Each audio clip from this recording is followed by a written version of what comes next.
Today we are going to have the pleasure of visiting with Jack Yates, who is a new resident, fairly new resident at Epworth. He's had a quite illustrious career after a wonderful childhood with his mom, dad, and siblings. So Jack, would you begin and tell us where you were born and something about your family and childhood? I'd be glad to. I was born in Oklahoma City, and we lived in Middle City at that time. We was shortly thereafter moved to Ashdown, Arkansas. And Ashdown is a town of about 2,500 population. It's about 25 miles north of Texarkana. It was a great place to grow up. We stayed there until I was in the 4th grade.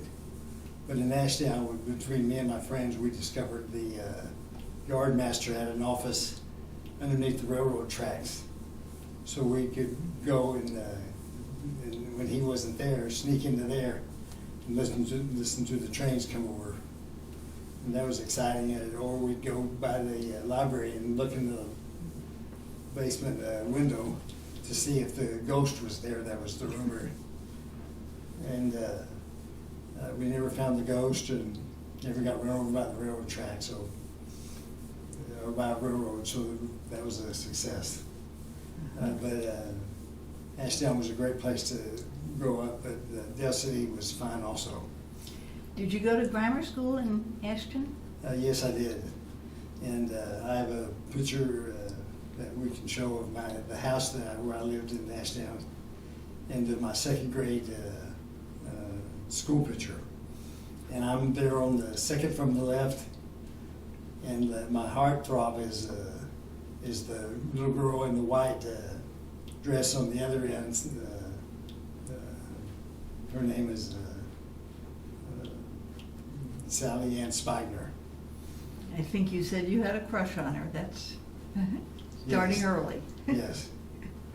In Dale City, I also went to Dale City High School. And I was known as the reporter guy because I wrote for the Oklahoman, and I wrote the stories for the Dale City High School football and basketball. And everybody knew me as that person. And that was what I was pointing toward doing was journalism, becoming a reporter. But in my senior year in high school, I became friends with the son of the city manager of Dale City. So I would go to their house for a Sunday dinner or for dinner, and I'd listen to his dad talk about what he did that day. And it was a little bit of law, a little bit of engineering, a little bit of finance, and it seemed to be good work and good for you. I mean, I felt like it would be ethical work, and so I changed my major to city government, and attended UCO, University of Central Oklahoma, and then for graduate school, went to North Texas State. Did you play any sports when you were in college? At UCO, I played on the college tennis team. Tennis. And played tennis, tournament tennis through various associations for about the next 10 years. In singles, and had a good doubles partner. Well, after college, then you had to choose where you were going to go to work. And Yes, and it's kind of odd how that happened because after my first academic year at North Texas, I needed to get a internship, and so I applied at the city of Nichols Hills, and went to the interview and did well at the interview, and I thought the interview went well, and just as I was about to leave, he said, "Well, you did very well, but I filled this position yesterday. But the reason I wanted to talk to you is I liked your resume, so I'm going to recommend you to my former assistant at City of Yukon." So I went out to Yukon, and that was my first position, was the administrative assistant to the city manager of Yukon. My other Oklahoma experience was in Sequoia County, where I was circuit rider city manager for about 5 little towns out there. Sequoia County's county seat is Salisaw. So it's the far eastern Oklahoma. And each city needed something different. Marble City, for instance, did not have a sewer system. They had about 300 people living there, but everybody was still in the 20 yards out the back door type of system. And I was able to get them some grants through state and federal, and working with the Cherokee Nation. Wilma Mankeller is who I worked with at the Cherokee Nation too, so that we were able to put in the sewer system, build bathrooms for everyone, and no one had to spend a penny.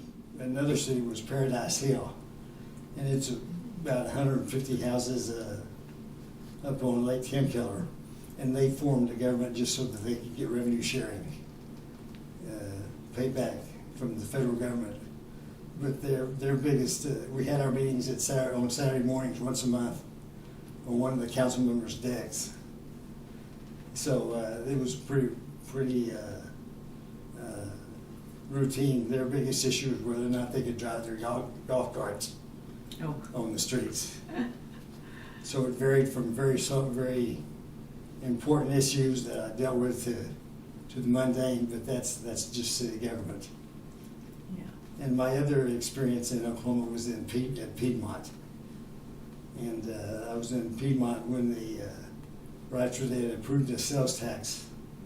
And so we were able to, between the council and us and the fire department and the citizens, able to figure out how to build the new city hall and a fire station. Mm-hmm. And my last Oklahoma experience was in Tishomingo. And I was there for about 9.5 years. Oh. And what I did there was primarily work with them on a streetscape downtown project where we replaced the sidewalks and put in ornamental streetlights. And we did that for 4 blocks. Where is Tishomingo? It's about 30 miles east of Ardmore. Okay. Yeah. It's a very pretty place. It was the original capital of the Chickasaw Nation. So the old Capitol building is there. And working with Governor Anatoby was great. I think I saw him 3 times in my 9 years, but I think we probably got something like $2 or $3 million of support for projects that we were doing. Great. Before, one of your last projects was in Colorado, I think you mentioned. Yes, I worked in Colorado, 2 places, at Elizabeth, which is southeast of Denver. And I was the first city manager there. And when I was in Elizabeth, I learned to snow ski and went snow skiing quite a bit. And then I also worked at Palisade, and I think that's what you're referring to. Yeah. Is we turned the piece of land that everybody just called that land down there, because it was between an irrigation canal and the Colorado River. And it was a former prisoner of war camp during the Second World War, where the German prisoners would pick peaches and apples and cherries and apricots, because Palisade was a heavy orchard city. Mm-hmm. Probably at that time, they probably 50% of the land was in orchards, and so I got the AmeriCorps to come down, and we got about 3 AmeriCorps groups in a row, and we turned it from a weeded area to a manicured park, and we wrote a history of the prisoner of war camp, and put it on the placards by the cement foundations that were still there. So now it's a very established park.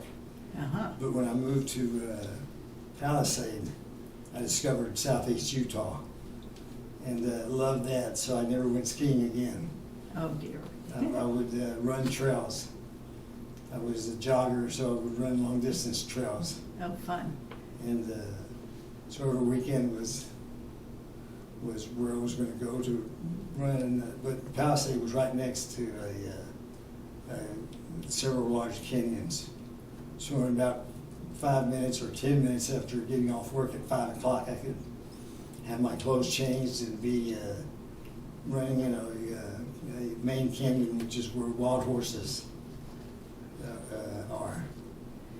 So you retired finally, eventually? Yes. About what age did you retire? Well, I retired the first time at 62 from Tishomingo, but I still felt all right, and so I contacted a headhunter. They found and sent me to Montgomery, Texas. So I went to Montgomery, and after about 2 months, the mayor came to me and said, "Well, we like you better than the people that we're getting the applications for. So would you consider taking the full-time job?" And I like the people, and like the council, and like the staff, and they seemed to like me. Okay. And then retired in Montgomery in October of 2019. Oh, okay. Well, you had an illustrious career. I stayed in Montgomery until about a year ago. Mhm. So in spring of 2020, I moved to my sister's. Okay. And my ailment is Parkinson's.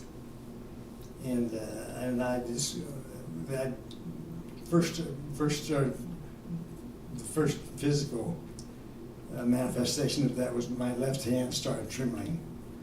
I really had what they call slow onset of Parkinson's. So I've been able to physically do all right, and have been through the years walking quite a bit. And, So evidently being active is very important yes. to your Parkinson's, yeah. Yes, it is for anyone that has Parkinson's. That's about the number one thing they say to do that you can help yourself with is by staying active. And Epworth, just in general, I just really have enjoyed it. That's wonderful, Jack. We're so happy to have you here. I hope I can do Epworth the justice that it's doing me.